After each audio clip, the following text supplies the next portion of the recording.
దేవుని నామమునకు మహిమ కలుగును గాక.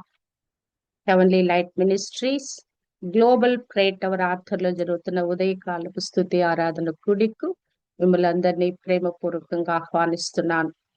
దేవుని మహాకృపను బట్టి మరి మరొక నూతన దినంలోకి ప్రవేశించడానికి దేవుడు తన కృపను మనకు అనుగ్రహింప చేశాడు.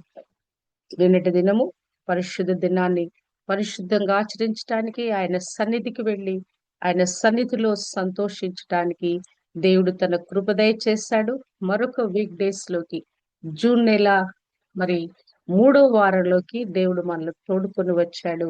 దేవాది దేవునికి కృతజ్ఞతాస్తుతులు చెల్లిస్తున్నాను. మొదటి యోహాను పత్రిక 2వ అధ్యాయము ధ్యానిస్తున్నాము. మరి యోహాను భక్తుడు అక్కడున్న సంఘాన్ని ఉద్దేశిస్తూ అనేక విషయాలు రాస్తూ మనను కూడా మరి బలోపేతం చేస్తున్నాడు.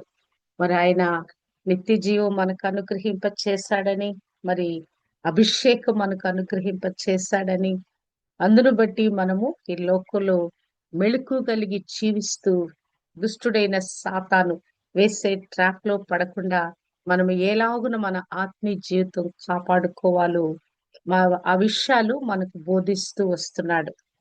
మొదటి యోహాను పత్రిక 2వ అధ్యాయము 28వ వచనము. కాబట్టి చిన్న పిల్లలారా, ఆయన ప్రత్యక్షమైనప్పుడు ఆయన రాకడయందు మనము ఆయన ఎదుట సిగ్గుపడక ధైర్యము కలిగి ఉండునట్లు మీరు ఆయన యందు నిలిచి ఉండుడి. మరి ఇక్కడ భక్తుడు ఏం సెలవిస్తున్నాడంటే, ఇంతవరకు చెప్పిన మాటల యొక్క సారాంశం ఏంటంటే, మనలో దేవుని రాకడ కొరకు సిద్ధపరచుట. అంతే కదా, క్రైస్తవుని అల్టిమేట్ గోల్ ఏమైనది? బ్రతుకున్నా చనిపోయిన క్రీస్తు వారము. బ్రతుకుంటే మరి ప్రభుతో సజీవులుగా కొనిపోబడతాము. ఒకవేళ చనిపోతే మరి ఆ యొక్క సమాధుల్లో నుంచి తిరిగి లేపబడతాము. ప్రభువు మరి మరలా వస్తాడు, వచ్చి తన వారిని కొనిపోతాడనే ఒక విశ్వాసము మనకి అనుగ్రహించబడింది.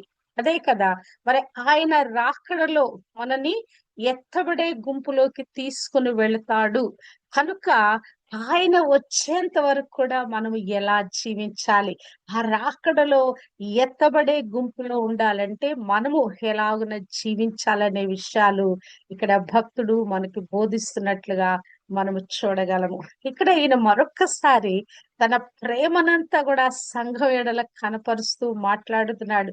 చిన్న పిల్లలారా అని సంబోధిస్తున్నాడు. అంటే చిన్న పిల్లలు అంటే అంటే ఆత్మీయ మరి జీవితంలో మరి తనను పోలి నడుస్తున్న వారు, లేకుంటే తను గురువుగా ఉంటుండగా తన శిష్యులో ఉన్న వారితో ఈ మాటలు మాట్లాడుతుండొచ్చు. అంతేకాదు, వారందరి మీద ఒక గొప్ప ప్రేమ పొంగిపోయి వారు తన చిన్న బిడ్డలుగా ఆయన భావించి ఈ హెచ్చరికలు చేస్తున్నట్లు కూడా మనం అనుకోవచ్చు. అంటే యువ క్రైస్తవులు చిన్న పిల్లలే కదా కాకుండా ఇది విశ్వాసులందరినీ సూచిస్తున్నట్లుగా మరి ఆ యొక్క విశ్వాసులకి యోహానుకు మధ్య ఒక మరి వ్యక్తిగతమైన ఒక అనుబంధం కలిగి వారిని అట్టి విధంగా సంబోధిస్తున్నట్లుగా మనము చూడగలము. క్రీస్తునందు నిలిచి ఉండి ఆయన వచ్చేంత వరకు కూడా మీరు ఎలా ఉండాలంటే గనక ఆయనలోనే నిలిచి ఉండాలి. నిలిచి ఉండటం అంటే ఆయన వెంబడించాలి, ఆయన బోధల ప్రకారంగా ఆయనను అనుసరించి జీవించాలి, ఆ వాక్యానుసారంగా మనము జీవించాలి కదా. ఆ వాక్యము మన లోపల నిలిచి ఉండాలి, మనము ఆయనలో నిలిచి ఉండాలి. అంటే మరి ఈ హెచ్చరికలన్నీ కూడా అల్టిమేట్ రిజల్ట్ ఏంటంటే మనమందరం కూడా ఎత్తబడే గుంపులో ఉండాలి అనేది ఆయన ఉద్దేశమైనట్లుగా మనము చూడగలము. క్రీస్తునందు నిలిచి ఉండుట అంటే విశ్వాసము, విధేయత, ప్రేమ ద్వారా ఆయనతో ఆ సన్నిహితమైన నిరంతర సహవాసాన్ని మనము కొనసాగింప చేయుట. అంటే ఈ యొక్క కంటిన్యూషన్ ఆఫ్ ఈ ప్రాసెస్ లో, ఈ అనుబంధంలో అది చివరికి ఎక్కడ దాకా మన తోడుకొని వెళుతుందంటే చనిపోయినా కూడా తిరిగి లేపబడతాం ప్రభు వచ్చినప్పుడు.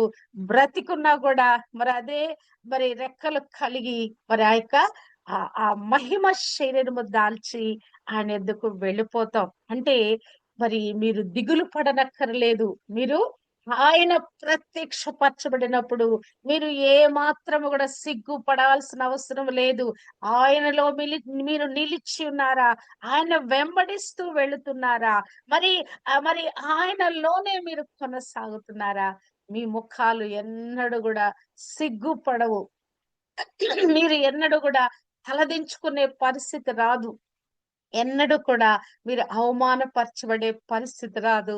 మీ తలలు ఎత్తబడే పరిస్థితి ఈ లోకంలో శ్రమలు పడ్డారా, నిందలు పడ్డారా, ఆరడి పడ్డారా, అవన్నీ ఎన్ని పడినా కూడా ఆయన యందు మీరు నిలకడగా నిలిచి ఉన్నారా? మీ అవమానాలన్నీ పటాపంచలైపోతాయి.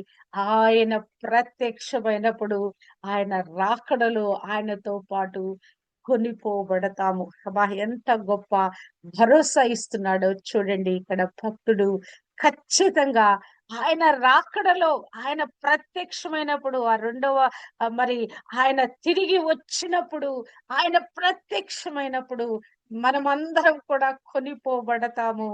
విడిచిపెట్టబడము. సిగ్గుపడే గుంపులో ఉండము. అవమానపరచబడే గుంపులో ఉండమని చెప్పేసి ఇక్కడ ఆయన నిరీక్షణతో కూడిన ఒక ప్రేమ పూర్వకమైన ఒక వాగ్దానాన్ని ఆయన తన భక్తులు లేకుంటే తన శిష్యులకు ఆయన ఈ మాటలు బోధిస్తున్నట్లుగా మనము చూడగలము. అంటే ప్రభువు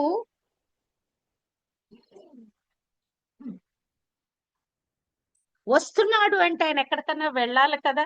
ఆయన రాకడ ఆయన రాకడ ఎందు అంటే గనక ఆయన వస్తున్నాడు. వస్తున్నాడంటే ఆయన వెళితే గాని తిరిగి రాడు కదా! అవునా కదా?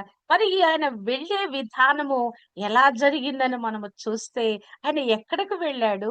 ఎక్కడి నుండి రానయ్యున్నాడని మనము చూస్తే గనక అపోస్తల కార్యము మొదటి అధ్యాయములో మరి ఆ యొక్క శిష్యులందరూ దాదాపు 500 మంది కూడి ఉండగా ప్రభువు వారి కన్నుల ఎదుట మరి ఆరోహణమై వెళ్ళిపోయాడంట. వాళ్ళకి అనేకమైన మాటలు చెప్పాడు.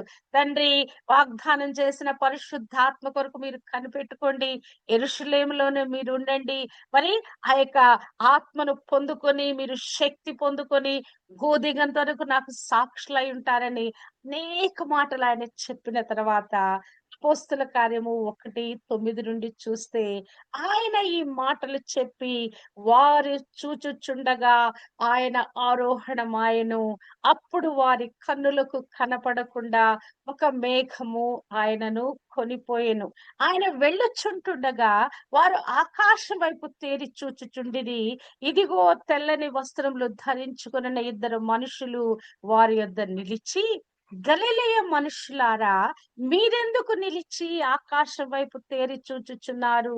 మీ యొద్ద నుండి పరలోకమునకు చేర్చుకొనబడిన ఈ యేసే ఏ రీతిగా పరలోకమునకు వెళ్ళుట మీరు చూచితిరో ఆ రీతిగానే ఆయన తిరిగి వచ్చునని వారితో చెప్పిరి. అంటే ఒక ప్రదేశానికి బయలుదేరి వెళ్తున్నాడు. మరి ఆయన ఏ రీతిగా ఆ పరమందున్న మరి ఆకాశమందున తన సింహాసన యొద్దకు ఆ తండ్రి కుడి పార్శ్వన కూర్చోటానికి వెళ్తున్నాడు. ఆ రీతిగానే ఆయన తిరిగి వచ్చునని వారితో చెప్పిరి. ప్రకటన గ్రంథము 1:7లో కూడా ఈ మాట రూఢిగా చెప్పబడుతుందండి. ఇదిగో ఆయన మేఘారూఢుడై వచ్చుచున్నాడు. ప్రతి నేత్రము ఆయనను చూచును. ఆయనను పొడిచిన వారందరూ చూచెదరు. భూరాజులందరూ భూజనులందరూ ఆయనను చూచి రొమ్ము కొట్టుకొందురు. అవును, ఆమేన్. అంటే ఆయన వెళ్ళటము ఎలాగున సంభవించిందో ఆయన రాకడ కూడా ఖచ్చితంగా జరగబోతుంది. అప్పుడు ఈ భూమి మీద ఉన్న ప్రతి ప్రజ కూడా మరి ఆయనను చూస్తారు. ఈ మాటలు మత్తయి సువార్తలో 24 అధ్యాయంలో ప్రభు స్వయంగా మాట్లాడుతున్నాడు. ఆ యొక్క రాకడ ఎలా ఉంటది? ఆ రాకడ సంభవించినప్పుడు పరిస్థితులు ఎలా ఉంటాయని ప్రభు ఇక్కడ మాట్లాడుతున్నట్లుగా మనము చూడగలము. ఈ సువార్త 24 అధ్యాయము 27వ వచనము. మెరుపు తూర్పున పుట్టి పడమటి వరకు ఎలాగు కనబడునో అలాగే మనుష్య కుమారుని రాకడయుండును. అప్పుడు మనుష్య కుమారుని సూచన ఆకాశమందు కనపడును. అప్పుడు మనుష్య కుమారుడు మహాప్రభావముతోను మహామహిమతోను ఆకాశ మేఘారూఢుడై వచ్చుట చూచి భూమి మీదున్న సకల గోత్రముల వారు రొమ్ము కొట్టుకొందురు. మరియు ఆయన గొప్ప బూరతో తన దూతలను పంపును. వారు ఆకాశం యొక్క ఈ చివరి నుండి ఆ చివరి వరకు నలు దిక్కుల నుండి ఆయన ఏర్పరచుకున్న వారిని పోగు చేతురు. హల్లెలూయా. ఆయన రాకడ ఈ భూ ప్రపంచం మీద ప్రతి ఒక్క వ్యక్తి చూస్తారు. ఆయన ప్రత్యక్షమైనప్పుడు ఆయన రాకడలో ఆ మనుష్య కుమారుడు ఆకాశమందు మహామహిమతో ఆకాశ మేఘారుడై వచ్చుట, మహాప్రభావముతో వచ్చుట ఈ భూమి మీద సకల జనులు చూస్తారు. ఏం చేస్తారంట? రొమ్ము కొట్టుకుంటారంట. అంటే మరి వారు విడిచిపెట్టబడిన గుంపు, మరి తన ప్రజలైన వారిని, ఆయన యందు విశ్వసించిన వారిని మరి దేవుడు ఏం చేయబోతున్నాడు? మరి ఆ యొక్క దూతలను పంపిస్తాడంట. దూతల ఆ గొప్ప బూర శబ్దము, ఆ కడబూర శబ్దము వినిపింప చేస్తాడంట. సమాధుల్లో ఉన్న వారు లేస్తారట. బ్రతికున్న వారు కూడా ఆకాశ మండలం మీదకి కొనిపోబడతారంట. అంటే మీరు ఆయన ప్రత్యక్షమైనప్పుడు సిగ్గుపరచబడరు. సిగ్గుపడరు అంటే అర్థం ఏంటి? మనం విడిచిపెట్టబడే గుంపులో ఉండము. హల్లెలూయా. ఎత్తబడే గుంపులో ఆ మహిమ శరీరము, అక్షయ శరీరము ధరించుకొని ఆ ఎగిరే రెక్కలు కలిగి ఆయన యొద్దకు వెళ్ళిపోతాం. హల్లెలూయా. హల్లెలూయా. కదా, ఇదే ఈ వాగ్దానాన్ని ఇలాగున జరగబోతా ఉన్నది. కనుక మీరు ఎలాగుండాలి? మీరు విశ్వాసంతో ఉండండి, మరి ధైర్యంతో ఉండండి. మీరు ఎలాగుండండి? ఆయనలో నిలిచి ఉండండి, ఆయనలో కొనసాగబడుతూ ఉండండి. ఆయన ఏది ప్రబోధనలు చేశాడో, ఏ వాక్యం మీకు బోధించబడుతుందో ఆ వాక్యములు మీరు కొనసాగండి. హల్లెలూయా. ప్రతి నేత్రము ఆయన చూస్తది. ఆయన పొడిచిన వారు చూస్తారు. భూరాజులందరూ, భూ ప్రజలందరూ ఆయన చూస్తారు. విడిచిపెట్టబడి రొమ్ము కొట్టుకొని మరి ఏడ్పులు పెడబొబ్బులు పెడతారు గాని ప్రయోజనము లేదు. ఎవరైతే ప్రభుని విశ్వసించారో వారందరూ కూడా ఆయన సన్నిధికి కొనిపోబడతారు. హల్లెలూయా. నిజంగానే అసలు ఆ యొక్క సమయంలో జరిగే మరి యొక్క విషయాలన్నీ కూడా ప్రభు మనకి ముందుగానే బయలుపరిచాడండి. ఏది కూడా మనకు తెలియ చెప్పకుండా ఆయన ఏది చేయడు. ఆమోసు గ్రంథము 3:5 తన భక్తులైన వారికి కీడు గాని మేలు గాని మరి చెప్పకుండా ఆయన ఏమి చేయడట. మన వ్యక్తిగత జీవితంలోనే మనకి ఏదన్నా కీడు సంభవించబోతున్నా దేవుడు మనకు చూపిస్తాడు. మంచి కార్యం ఏదన్నా కూడా మన కలలు దర్శనాల ద్వారా వాక్యాల ద్వారా దేవుడు మనకు బయలుపరుస్తాడు. తన ప్రజలు చిన్న పిల్లలారా, మన బిడ్డలకు మనం ఎలాగున మనము అనేక విషయాలు వారికి మనం చెప్తా ఉంటాము. మరి యొక్క భవిష్యత్తు విషయాలు ఎలా చెప్తాము, మంచి విషయాలు, చెడు విషయాలు, ఇదిగో ఇలా జీవిత విధానం ఇలా ఉండాలని అన్ని విషయాలు మనం ఎలాగున మన బిడ్డలకు బోధిస్తాము.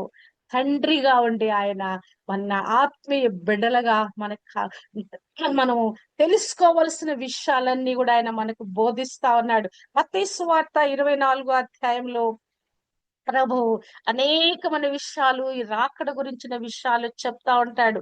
మరి ఎవడు కూడా మరి మిమ్మల్ని మోసపుచ్చుకోకుండా, మోసపరచకుండా చూచుకోండి. అనేకులు నా పేరిట వచ్చి నేనే క్రీస్తునని చెప్తారు. మరియు మీరు యుద్ధములను గూర్చియు యుద్ధ సమాచారములు గూర్చియు వినబోతారు. కానీ అంతము వెంటనే రాదు కదా. ప్రపంచ యావత్తు ఏ పరిస్థితిలో ఉందండి? దేశాల మీద యుద్ధాలు మొదలు పెట్టబడిన యుద్ధము అది ఇంకా మరి ఆగిపోవటం లేదు. ఇస్రాయేలు హమాసు, మరి ఇస్రాయేలు మరి అరబ్ కంట్రీస్ తోటి ఇస్రాయేలు ఇరాను కదా, తర్వాత అమెరికా, రష్యా, ఉక్రెయిన్. అసలు యుద్ధము ప్రారంభించబడి ఎన్ని సంవత్సరాలు అయిపోయింది? 4-5 సంవత్సరాలు అయిపోయింది. అది ఇంకా కొనసాగుతూ కొనసాగుతున్నది. యుద్ధ సమాచారాలు, మరి ఆ యుద్ధాల గురించి మీరు వింటారు కానీ అంతము వెంటనే రాదు. ఇంకా జరగబోయే సంభవాలు, అక్కడక్కడ కరువులు, భూకంపాలు అవన్నీ వస్తే ఇవన్నీ వేదనలకు ప్రారంభం. జనం మీదికి జనము, రాజ్యం మీదికి రాజ్యము. ఇంకను ప్రాముఖ్యమైన విషయము ప్రభు ఇక్కడ మాట్లాడుతున్నాడండి. 24:9 జనులు మిమ్మును శ్రమలు పాలు చేసి చంపెదరు, మీరు నా నామము నిమిత్తము సకల జనముల చేత ద్వేషింపబడుదురు. నిజంగానే ఈ దినాలలో క్రైస్తత్వం మీద ఎంత ద్వేషమైపోయిందండి. ప్రేమమయుడైన, ప్రాణం పెట్టిన క్రీస్తు మీద ఎంత ద్వేషమో, ఆ పరిశుద్ధ గ్రంథం మీద ఎంత ద్వేషమో, క్రీస్తును అనుసరిస్తున్న క్రైస్తవుల మీద ఎంత ద్వేషమో చెప్పొద్దండి. సకల జనముల చేత మీరు ద్వేషింపబడుదురు, జనులు మిమ్మును శ్రమలు పాలు చేసి చంపించదురు. అబ్బా, ఎంతమంది చనిపోతున్నారో తెలుసా? ఎంతమంది జైలులో పెట్టబడుతున్నారో తెలుసా? ఎంతమంది వెలివేయబడిన స్థితిలో ఉన్నారో తెలుసా? ఇవన్నీ సంభవిస్తాయని ప్రభు ముందుగానే మనకు మరి మనకు బయలుపరిచాడండి, బోధించాడండి. అక్రమం విస్తరించుట చేత అనేకుల ప్రేమ చల్లారును, అనేకులు అభ్యంతరపడి ఒకరినొకడు అప్పగించుకుంటారు, ఒకరినొకరు ద్వేషించే పరిస్థితుల్లోకి వెళ్తారు.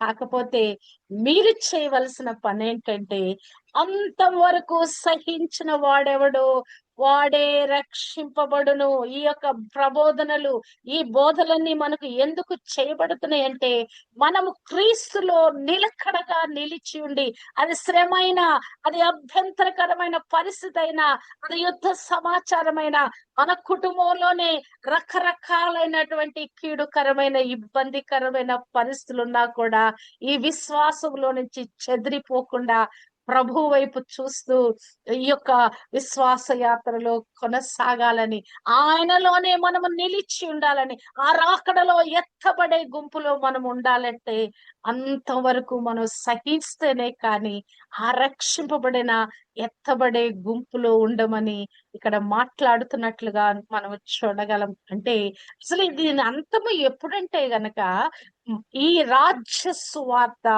సకల జనములకు సాక్షార్థమై లోకమంతటను ప్రకటింపబడును. అటు తర్వాత అంతము వచ్చును. ఇంకా సువార్త మరి చేరనటువంటి ప్రదేశాలు చాలా ఉన్నాయండి. ఎప్పుడైనా ఒక ఆటోలో ఎక్కినప్పుడు, ఎక్కడైనా కొత్త వ్యక్తిని మరి కలిసినప్పుడు, యేసుక్రీస్తు గురించి విన్నావంటే, ఎప్పుడు వినలేదమ్మా అంటారు. నాకు ఆశ్చర్యం అనిపిస్తుంది. ఇంకా యేసుక్రీస్తు ప్రభు గురించి వినని వారు ఉన్నారా? చిన్నప్పుడు మీకు ఫ్రెండ్స్ లేరా? ఎప్పుడు చర్చికి వెళ్ళలేదా? ఇటువంటి ప్రశ్నలు వేస్తాను నేను. లేదమ్మా తెలీదు మాకు అంటారు వాళ్ళు. నిజంగా నాకు మరి హృదయంలో చాలా బాధ కలుగుద్ది. అయ్యో ప్రభా, మా దేశంలోనే, మా రాష్ట్రంలోనే, మేము నివసిస్తున్న ఈ యొక్క ప్రదేశాలలోనే ఇంకా క్రీస్తు గురించి ఎరగని వారున్నారా? క్రీస్తు ఎవరో తెలియని వారున్నారా? సకల జనములకు సాక్షార్థమై ఈ రాజ్య సువార్త, క్రీస్తు ప్రభు నీ కొరకు పుట్టాడు, నీ కొరకు మరణించాడు, నీ కొరకు తిరిగి లేచాడు, మరి నీకు సెలవు సిద్ధపరచడానికి ఆరోహణమయ్యాడు, నీ కొరకు రానై ఉన్నాడనే ఈ సువార్త వినిపించబడకుండా ఇంకా ప్రజలు ఈ భూమి మీద చాలా ఉన్నారండి. వారందరికీ రాజ్య సువార్త ప్రకటింపబడును. అటు తర్వాత అంతము వచ్చును. హల్లెలూయా. కానీ లోకం ఎలాగుందంటే, మరి ప్రభువు చెప్తున్నాడు 37లో, నోవహు దినములు ఎలాగుండెనో మనుష్య కుమారుని రాకడయు అలాగునే ఉండును. జల ప్రళయమునకు ముందటి దినములలో నోవహు ఓడలోనికి వెళ్ళిన దినము వరకు వారు తినుచు, త్రాగుచు, పెళ్లి చేసుకొనుచు, పెళ్లికిచ్చుచు నుండి జల ప్రళయము వచ్చి వారిని కొట్టుకొని పోవు వరకు ఎరుగకపోయిరి. అలాగుననే మనుష్య కుమారుని రాకడ ఉండును. ఈ రోజు పరిస్థితులు ఎలా ఉన్నాయండి? అసలు వివాహాలకి ఎన్ని లక్షల డబ్బులు ఖర్చు పెడుతున్నారోనండి. అసలు ఎంత ఆర్భాటంగా చేస్తున్నారు కదా. మరి ఆ యొక్క ఇల్లు కట్టుకోవటం, పెళ్లి చేసుకోవటం, ఈ రెండు పనులకి డబ్బు మరి మానవులు ఎంత ప్రయాసపడుతున్నారు. కదా, ఎంత విలువైన మరి ఆ ఇల్లు కట్టించుకుంటున్నారు, కోట్లు కోట్లు. అసలు 2 BHK అంటే అది ఒక 60-70 లక్షలు తప్పితే తక్కువ రావటం లేదు. అదే 3 బెడ్రూమ్ అనుకోండి, ₹1,00,00,000 అయితే గాని రావటం లేదు. ఇక ఆ పైనే ఉన్నాయి గాని మరి ఇక తక్కువ ఖరీదు లేదు ఇళ్ళు. అంటే అంత విలాసవంతంగా సౌకర్యంతో కూడిన ఇళ్ళు కట్టించబడతా ఉన్నాయి. పెళ్లిళ్ళు కూడా ఎంతో ఘనంగా ఆర్భాటంగా చేయబడుతున్నాయి. ఎలా ఉన్నాయట?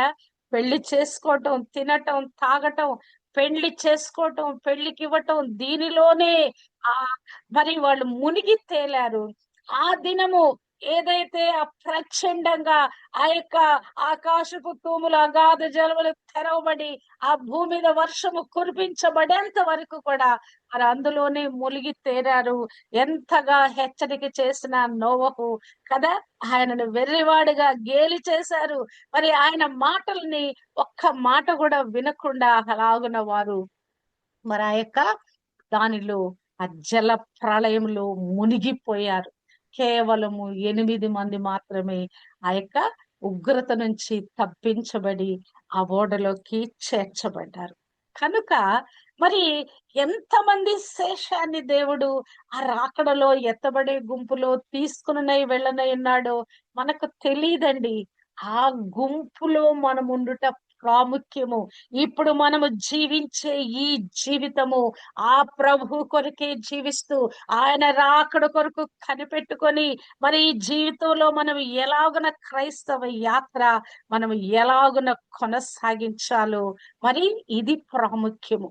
మరి ఇంకనూ మనము చూసినట్లయితే మరి ఈ అంత్య కాలాల్లో పరిస్థితులు ఎలా ఉన్నాయంటే గనక పేతురు భక్తుడు చెప్తున్నాడు 2వ అధ్యాయము 3 నుంచి చూస్తే, అంత్య దినములలో అపహాసకులు అపహసించుచు వచ్చి తమ స్వకీయ దురాశల చొప్పున నడుచుకొనుచు ఆయన రాకడను గూర్చిన వాగ్దానమేమాయను పితరులు నిద్రించినది మొదలుకొని సమస్తమును సృష్టి ఆరంభన ఉన్నట్టే నిలిచి ఉన్నది కదా అని చెప్పుదురని వారు వారు మరి అట్టి విధంగా మాట్లాడతారు. అంటే లోకస్తులు మీరు చెప్తారులే, దేవుడు ఉన్నాడని చెప్తారు, తీర్పు ఉందని చెప్తారు, అగ్ని ఉందని చెప్తారు కదా. ఇవన్నీ మీరు చెప్తారు, ఎవరు చూడొచ్చారండి? చచ్చిపోయినాక ఏమవుద్దో ఎవరు చూడొచ్చారు కదా. మరి ఎవరికన్నా కొన్నిసార్లు వాళ్ళు ఎంతగా తీసి పడేస్తారంటే, చూడొచ్చాములేండి, చచ్చిపోయినాక ఏమొద్దో ఎవరికేం తెలుసు అని ఎంతో ఈజీగా మాట్లాడతారు. క్రైస్తవులు కూడా కొద్దిమంది ఏం చెప్తారు, అవిశ్వాసులైన వారు వాళ్ళు క్రైస్తవులే కానీ అవిశ్వాసంతో నిండిన వారు రాకడ గురించి ఎప్పటి నుంచి వింటున్నాం. నేను చిన్నప్పుడు సండే స్కూల్కి వెళ్ళినప్పటి నుంచి వింటున్నాం కదా. మరి ఇంతవరకు ఎప్పుడైనా అది జరిగిందా? జరగలేదని మరి అవిశ్వాసులైన వాళ్ళు కూడా ఇంత తేలికగా మాట్లాడతారు కదా. వాళ్ళు అపహాస్యం చేస్తారు. ఎప్పుడొస్తుందో రాకడా, ఉందిలే ఎప్పుడో వస్తుందిలేని వాళ్ళు కూడా తేలికగా తీసి పడవేస్తారు. ఇదే మాటలు మరి పేతురు పలికాడు, యోహాను పలికాడు, మరి పౌలు కూడా ఇదే మాటలు పలుకుతున్నాడండి. అంటే వారు ఈ రాకట గురించిన విషయాలు తమ తమను వెంబడించిన శిష్యులకి ఖచ్చితంగా బోధించారండి. వారు సిద్ధపడి ఉండాలి, విడిచిపెట్టబడిన గుంపులో ఉండకూడదు, ఆ రాకడ కొరకు సిద్ధపరచబడాలి. ఆ రాకడలో ఎత్తబడి గుంపులో ఉండాలంటే వారు ఎలాగున ప్రభుని వెంబడించాలి. ఆ పరిశుద్ధ జీవితము, నీతి జీవితం ఎలాగున, భయభక్తులతో కూడిన జీవితం ఎలాగో జీవించాలో మరి వారు మాట్లాడుతున్నారు. 2 Thessalonica 2:2లో చూసినట్లయితే, మీరు త్వరపడి చంచల మనస్కులు కాకుండా వలననియు బెదరకుండవలననియు మన ప్రభు అయిన యేసు క్రీస్తు రాకడను బట్టి మనము ఆయన యొద్ద కూడుకును బట్టి మిమ్మల్ని వేడుకొనుచున్నాము. చాలా సార్లు మానవులకి, క్రైస్తులనే వాళ్ళకి చంచలత్వం వచ్చేస్తా ఉన్నది కదా. మరి ఆ ప్రభుని వెంబడిస్తూనే ఉన్నారు, మరలా ప్రక్కకు తొలగిపోతున్నారు. మనం ఎలాగుండాలి? క్రీస్తు అనే బండ మీద ఆ పునాది హత్తుకున్న వారమై స్థిర చిత్తములో, స్థిర విశ్వాసంలో, ఆ విశ్వాస పునాదిలో మనము నిలుకడగా ఉండాలి. ఆయన రాకడ వరకు ఎంతో ఓపికతో మనం కనిపెట్టుకొని జీవించాలని మిమ్మును వేడుకొనుచున్నాను. మీ యొక్క ఆత్మీయ జీవితంలో మీరు ఈ యొక్క విశ్వాసములో నుండి తొలగిపోకుండా ఉండాలని మిమ్మలను వేడుకొనుచున్నాను. యాకోబు భక్తుడు కూడా అంటున్నాడు, సహోదరులారా 5:7లో ప్రభు రాకడ వరకు ఓపిక కలిగి యుండుడి.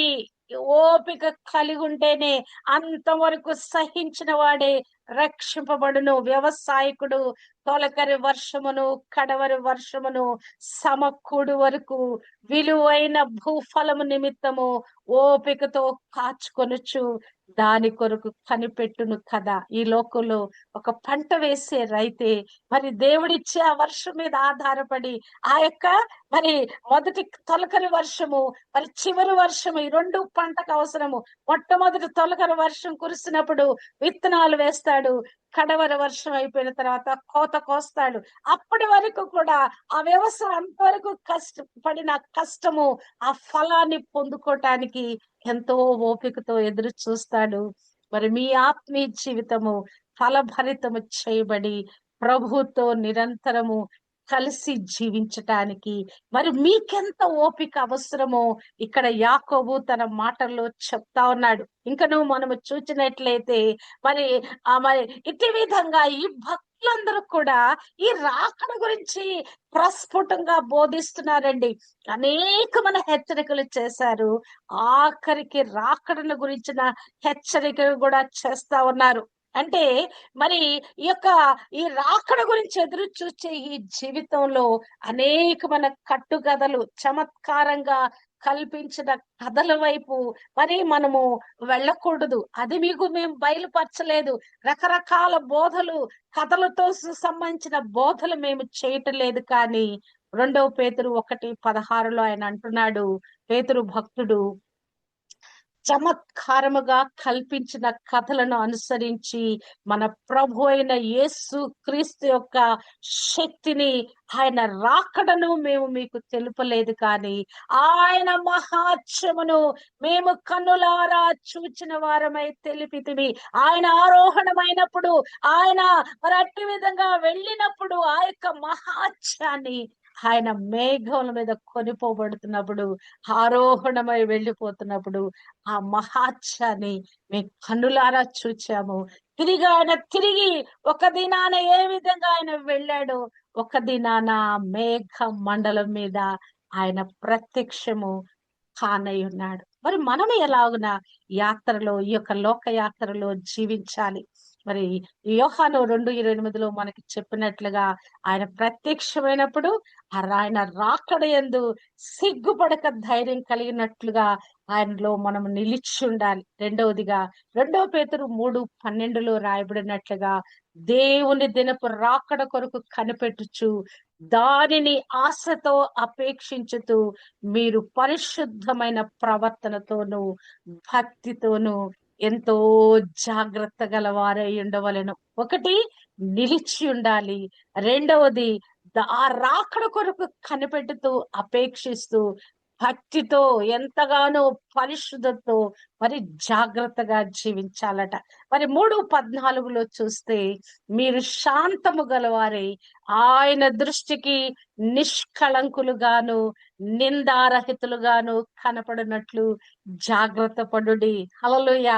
పరిశుద్ధత ఒక ఎత్తు, పరిశుద్ధమైన ప్రవర్తన ఒక ఎత్తు, భక్తితో జీవించడం ఒక ఎత్తు. అంతేకాదు శాంతము గలవారే మరి ఆ యొక్క ప్రభువును నమ్మి కలవరపడని జీవితము లేని వారే కదా. మరి ఆయన దృష్టికి ఎలాగూ జీవించాలంట? నిష్కళంకులుగా నిందారహితులుగా మనం కనపడినట్లుగా జాగ్రత్త పడాలంట. అంటే మనం ఎలాగ జీవించాలంటే మెళుకుగా ఉండాలి. మత్తయి 24:42లో ప్రభు చెప్తున్నాడు, ఏ దినమున ప్రభు వచ్చునో మీకు తెలియదు గనక మెళుకుగా ఉండుడి. హల్లెలూయా. ఈ యొక్క ఆత్మీయ జీవితంలో మనము తిరిగి మరి ఆయనతో కొనిపోబడాలంటే మనము జీవించవలసిన విధానము మెళుకుగుండాలి. ఏ సమయంలో, ఏ క్షణంలో మన పోకడో తెలీదు. ఏ క్షణములో ఆయన రాకడో తెలీదు. ఏమని చెప్పాడాయన? క్ష క కడబూర మోగినప్పుడు ఎలాగున క్షణమాత్రములో ఈ మంటి శరీరాలు మహిమ శరీరంగా మార్చబడతాయి. క్షణమాత్రములో కన్ను మూసి తెరిచేంతలో ఆ యొక్క మరి అది జరిగిపోద్ది. ఆ యొక్క ప్రాణం పోవటం గాని, దేవుని రాకడ గాని. కాబట్టి ప్రభు ఒక్క దినాన మనను కొనిపోబోటానికి రానయ్యున్నాడు. యేసు మృతి పొంది తిరిగి లేచినని మనం నమ్మిన యెడల అదే ప్రకారము యేసునందు నిద్రించిన వారిని దేవుడు ఆయనతో కూడా వెంటబెట్టుకొని వచ్చును. మేము ప్రభువు మాటను బట్టి మీతో చెప్పున్నదేమనగా, ప్రభు రాకడ వరకు సజీవులమైండు మనము నిద్రించిన వారి కంటే ముందుగా ఆయన సన్నిధి చేరము. ముందుగా నిద్రించిన వారు లేపబడతారు. వారిని వెంటబెట్టుకొని ప్రభు మధ్యాకాశానికి వస్తాడు. మనము అక్షయస్థులు ధరించుకొని, మహిమా స్వరూపము ధరించుకొని ఆయన సన్నిధికి ఆ మేఘ మండలం మీద మనం కొనిపోబడతాము. కనుక మనము జీవించవలసిన విధానం ఏంటంటే, మొదటి తెస్సలోనిక 5:23లో రాయబడినట్లుగా, సమాధానకర్తయగు దేవుడే మిమ్మును సంపూర్ణముగా పరిశుద్ధపరచబడును పరిశుద్ధ పరచును కాక. మీ ఆత్మయు జీవమును శరీరమును మన ప్రభువైన యేసుక్రీస్తు రాకడయందు నిందారహితముగాను సంపూర్ణముగాను ఉండునట్లు కాపాడబడును గాక. హల్లెలూయా, హల్లెలూయా. ఈ విధమైన కృప కొరకు ప్రాణము, ఆత్మ, శరీరము నిందారహితంగా చేయబడి ఆ ఎత్తబడే గుంపులో ఉండటానికి దేవుడు మనకు పిలిపిస్తున్నాడండి. ఇదిగో రాకడ రాబోతా ఉన్నది. నేను ఎలా వెళ్ళానో తిరిగి ఒక్క దినాన రాబోతున్నాను. ఆ గురుతులన్నీ ఘోషిస్తా ఉన్నది. గత కాలంలో నోవహు దినాలలో ప్రజలు విశ్వసించక జల ప్రళయంలో నశించిపోయారు. ఇప్పుడు కూడా అనేక మంది విడిచిపెట్టబడతారు. సిగ్గుపడపడే పరిస్థితి వస్తది. కానీ మీరైతే సిగ్గుపడకుండా ఆయన రాకడ యందు ఆయన ప్రత్యక్షమైనప్పుడు ఆయన మరియు సకల జనులు ఆయన చూస్తారు. కానీ మనమైతే ఆయన సన్నిధికి వెళ్ళిపోయి ఆయన సన్నిధిలో ఉంటాము. ఆయనను చూచి వాళ్ళు రొమ్ము కొట్టుకొని కేకలు వేస్తారు గాని ప్రయోజనం లేదు. కానీ మీకైతే దేవుడు గొప్ప కృప దయచేస్తాడు. నా చిన్న పిల్లలారా కదా, ఆ రాకడ సమయంలో మీరు సిగ్గుపడకుండానట్లుగా మీ ఆత్మీయ జీవితాన్ని మీరు జాగ్రత్తగా చేసుకోండి. ఆయనలో నిలిచి ఉండండి. ఈ పరిశుద్ధతలో మీరు కొనసాగండి. మెలకువగా ఉండి జీవించండి. ఎంతో జాగ్రత్తగా భక్తితో పరిశుద్ధమైన ప్రవర్తనతో మీ జీవితాన్ని కొనసాగింప చేయండి. నిందారహితులుగా నిష్కళంకులుగా ఉండటానికి జాగ్రత్త పడండి. హల్లెలూయా. ఆయన ప్రత్యక్షమైనప్పుడు ఆయన ఎదుట సిగ్గుపడక ధైర్యము కలిగి ఆయనతో కలిసి క్షణమాత్రంలోనే మహిమ శరీరము దాల్చి ఆయన సన్నిధికి వెళ్ళిపోవటానికి అటువంటి జీవితము, మరి అటువంటి కదా జాగ్రత్త పడిన జీవితము, ప్రతి దినము కూడా ఆయన కొరకు జీవించే జీవితము, ఆయనలో నిలిచి ఉండే ఆ జీవితం మీరు జీవించాలని భక్తుడు మనకి హెచ్చరిక చేస్తున్నాడు. ఈ వాక్యం వింటున్న ప్రతి ఒక్కరు కూడా ఈ కృపను పొందుకొందురు గాక. మన కుటుంబాలన్నీ ఈ కృప పొందుకొందురు గాక. ఎవరు కూడా విడిచిపెట్టబడకుండా, సిగ్గుపడే పరిస్థితిలోకి వెళ్లకుండా, ఆ రొమ్ము కొట్టుకునే పరిస్థితిలోకి వెళ్లకుండా, ఆయనతో నిరంతరము నిత్య మహిమలు యుగయుగములు జీవించే కృప దేవుడు మనందరికీ అనుగ్రహింప చేయును గాక. దేవునికే మహిమ కలుగును గాక.